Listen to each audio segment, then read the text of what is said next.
Salut, attention, je ne vais pas dire la vérité, je vais proposer mon témoignage le plus sincère possible d'être humain, parce que la vérité n'est pas conceptuelle, donc je ne prétends jamais dire des choses vraies avec des mots, pour moi c'est insensé. Et en même temps j'ai que les mots pour parler, donc je les utilise volontiers. Pour un sujet aujourd'hui qui va être la distinction entre s'amuser et se divertir. Et pourquoi j'ai envie de parler de cette distinction entre s'amuser et se divertir?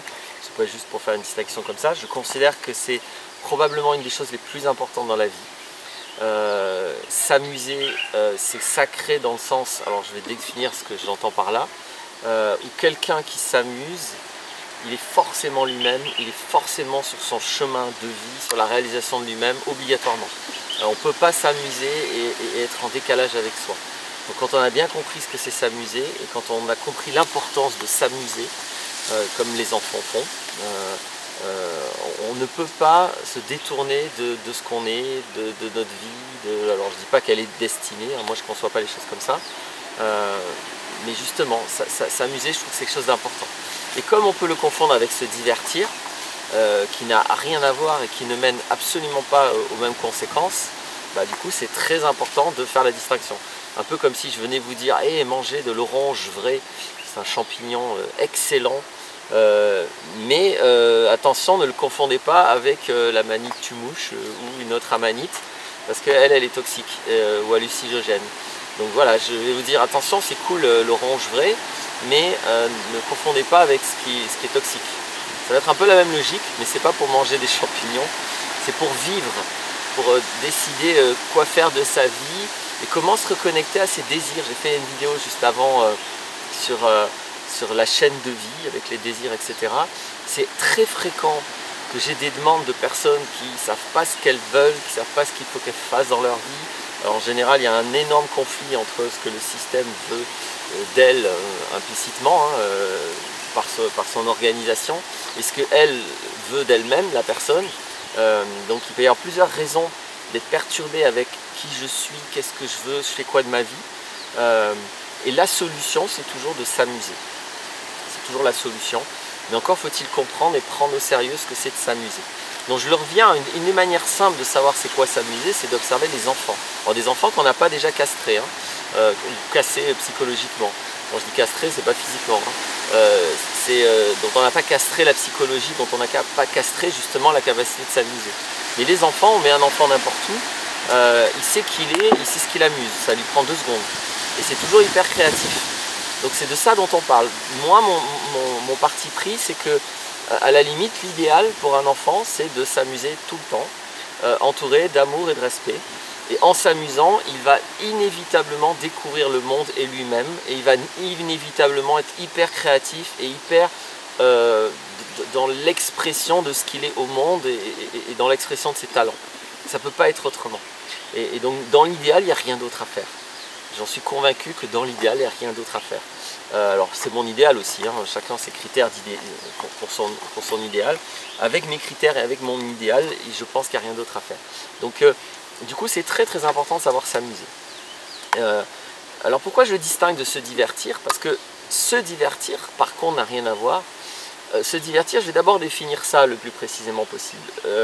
Ça va consister à fuir notre vie. Donc c'est tout le contraire, c'est carrément l'opposé, c'est-à-dire que ma vie ne me plaît pas, il y a des tas de choses que j'aime pas, donc au moins de temps en temps j'ai des espaces où je fuis ma vie, où je fais diversion, je vais me divertir.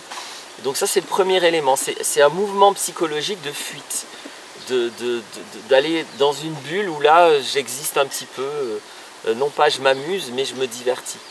Et souvent la deuxième composante du divertissement, c'est que c'est des choses proposées par le système, on va dire, au sens large, hein, le système. C'est-à-dire qu'on nous propose des tas et des tas de divertissements. On peut aller au cinéma, on peut aller en boîte, il y a toujours les divertissements qui consistent à consommer ou à la sexualité, etc. etc. Non pas que toutes ces choses soient forcément un divertissement. Il n'y a rien qui en soi est un divertissement ou un amusement. C'est comment vous le vivez qui est un divertissement ou un amusement, d'accord? Mais ceci dit, l'amusement étant quelque chose de très créatif, ça consiste rarement, en tout cas exclusivement, à faire un truc proposé par d'autres. Parce que ça consiste à créer votre truc. Ceci étant dit, si je reprends l'exemple du cinéma, j'ai cité comme exemple de divertissement le cinéma. Quelqu'un qui va oublier sa vie de merde, je m'excuse mais souvent c'est ça, au cinéma parce qu'il va passer un temps agréable, il est dans le divertissement. Maintenant quelqu'un qui est absolument passionné de cinéma, qui quand il va au cinéma, il capte les mouvements de caméra. Moi, je n'y connais rien, donc je vais dire un peu des conneries, mais les compétences pour élaborer le son, pour le mixer avec de la musique, les scénarios, etc. Bref, il y va parce qu'il se nourrit de quelque chose qui l'amuse vraiment, parce que de toute façon, derrière, soit il va faire l'acteur, soit il va faire des films, mais il va créer lui aussi, c'est-à-dire qu'il adore le cinéma, parce que ça fait partie de ce qui l'amuse.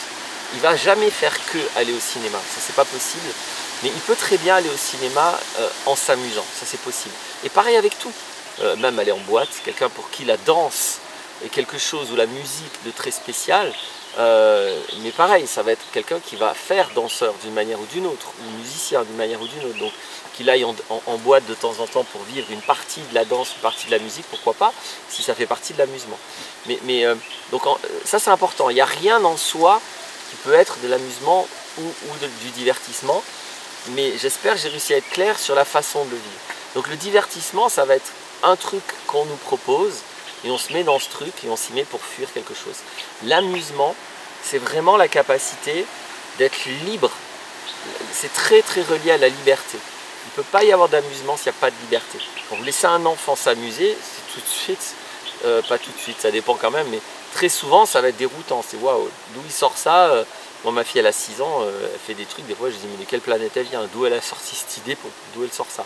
Donc c'est toujours ça l'amusement, c'est un truc incroyablement individuel. C'est vraiment l'expression la plus libre, la plus puissante, la moins conditionnée, la moins normale qui soit. C'est vraiment moi qui jaillis librement. Et quand je laisse moi jaillir librement, dans mon expérience, ça fait toujours quelque chose de magnifique. Encore faut-il le faire sérieusement.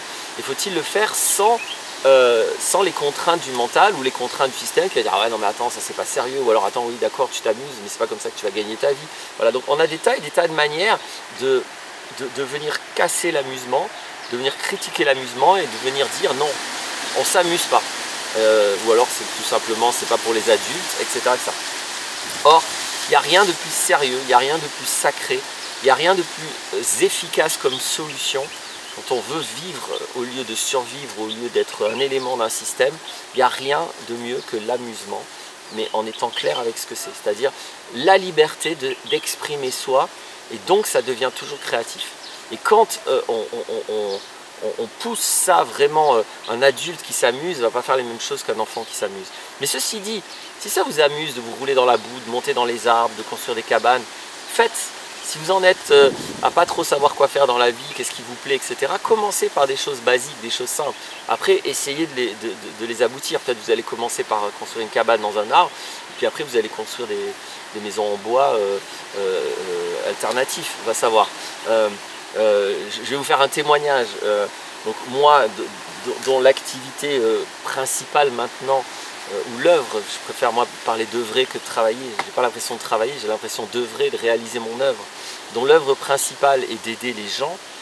Quand j'étais petit, ma mère elle me disait, tu sais, je t'amenais tout le temps au parc pour jouer avec les autres enfants, et toi bah, tu t'asseyais sur un banc avec un vieux et tu discutais toute la matinée ou tout le temps que j'étais là, et c'était tous les jours comme ça, tous les jours je t'amenais au parc, et tu jouais pas avec les autres enfants, tu allais sur un banc et tu discutais avec un vieux, avec une vieille. J'adorais savoir ce que je racontais, mais je ne peux pas ne pas faire de lien. Voilà, c'est ce qui m'a toujours amusé. Discuter avec les gens, alors je me doute un peu de ce qui pouvait m'intéresser à l'époque, mais je n'ai pas de certitude. Mais discuter avec les gens pour approfondir quelque chose d'intéressant à vivre, ça a toujours été mon truc. C'est toujours ce qui m'a amusé depuis plus petit jusqu'à maintenant. Donc je ne fais que m'amuser. Tout ce que je fais, ça m'amuse. Des fois, il y a des gens qui me disent, oui, tu dis que tu as quitté le travail, mais tu travailles, etc. Ah non, je ne travaille pas, je m'amuse. Je m'amuse. Et je suis dans mon œuvre. L'œuvre, c'est pas que quand vous êtes Victor Hugo, c'est pas que des livres, ou c'est pas que des peintures si vous êtes un peintre.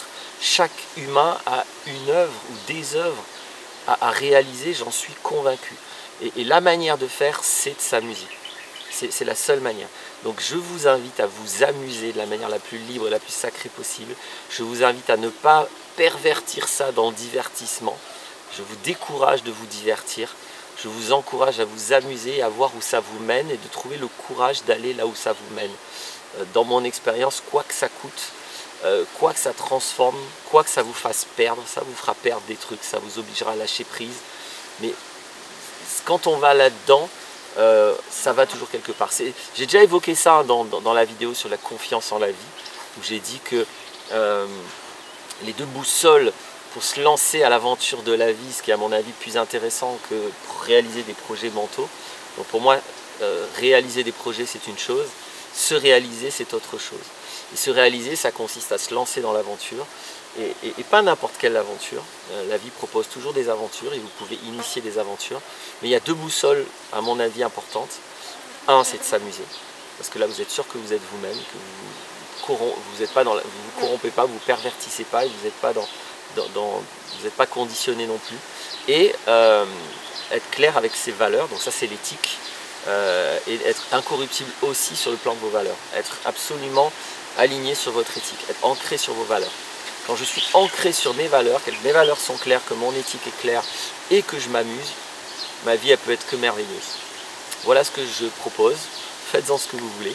Le réel est plus fort que toi. J'essaie de décrire de mon mieux ce qui me semble être une portion de la réalité de l'expérience humaine. Et à bientôt pour d'autres vidéos.